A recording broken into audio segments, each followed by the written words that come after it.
Ensuite, on va retrouver Dolores Mazzola qui nous attend au parc d'exposition Lyon Eurexpo à l'occasion d'Époque Auto. Je rappelle que c'est le salon de la voiture ancienne. Il vient d'ouvrir aujourd'hui.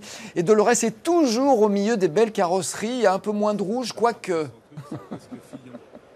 Oui, Alain, je suis toujours au milieu des belles carrosseries et je vous avoue, je ne sais où donner de la tête.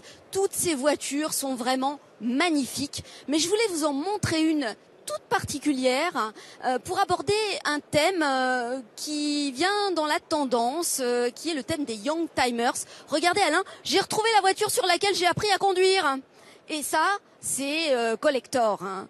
Je pense que vous avez appris sur la même, vous, non ? C'est une Super 5. Et oui, et il fallait un petit peu de bras, hein, parce qu'il n'y avait pas vraiment de direction assistée à l'époque.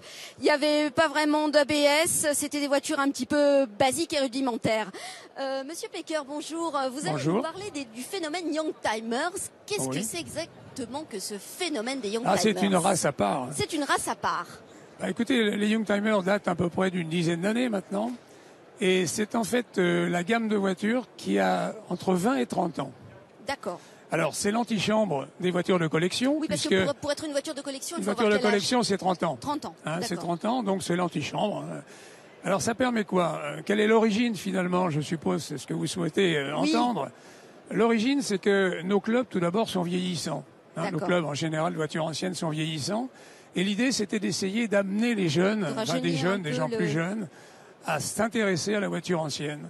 Et donc les Young Timers permettent effectivement d'accéder à des voitures qui sont un peu plus récentes, qui sont peut-être plus faciles à conduire également que nos anciennes. Et un peu moins chères, hein, il faut le dire aussi. Et probablement un peu moins chères. Hein. D'accord. Elles sont pas toutes low cost, mais enfin disons qu'elles sont. Non, elles sont plus abordables qu'une belle Aston Martin, par exemple, ou qu'une belle Morgane ancienne, ou une belle Jaguar, pour en citer trois. Et puis là, ça correspond aux voitures de l'adolescence. Oui, c'est celle qu'on a conduite. Donc des gens qui ont 30 ans aujourd'hui, ils avaient 10 ans il y a 20 ans, donc voilà, ça correspond assez bien. Voilà. Hein, ils étaient sur le siège passager avant, hein, maintenant ils sont au volant. C'est un petit peu ça. Alors, est-ce que les Young Timers, ce sont exclusivement des sportives, Monsieur Pecker ? Non, pas du tout. Enfin, à l'origine, c'était pas ça du tout. Il y a des sportifs, bien entendu, ou des voitures à caractère sportif, hein. Mais c'est pas les moins chers, faut bien le dire. Donc non, ça peut être précisément les dernières Renault 5.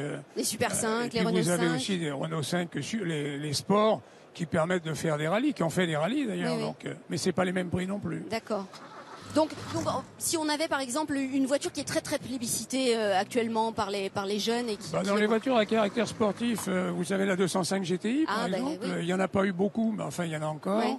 La Golf. La Golf, mais qui est aussi beaucoup plus chère. Je vais vous interrompre. Je vais passer à Monsieur Alain Guillaume parce que on va passer, on va parler d'une grande enquête que vous lancez aujourd'hui pour le salon. On a très peu de temps. Voilà. Alors cette enquête, elle a pour but de connaître la façon dont les collectionneurs utilisent leurs véhicules. Parce qu'aujourd'hui, nous sommes confrontés à des restrictions de circulation, à des problèmes peut-être de raréfication des stations-service dans le futur.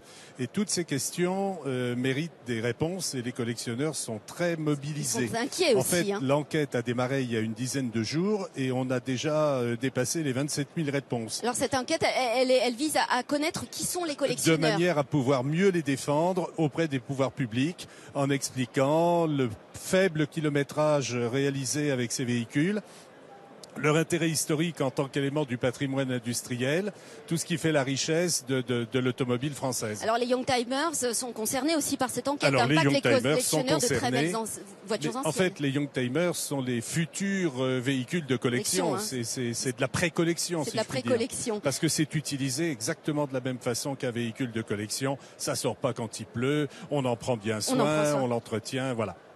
Bon, alors simplement cette enquête, elle sera présentée en février prochain. Les résultats seront présentés à Rétromobile le jour du lancement. Voilà, absolument. Et donc, ça nous laisse suffisamment de temps pour traiter les éléments et ressortir des choses qui seront vraiment intéressantes pour tout le monde. Merci messieurs.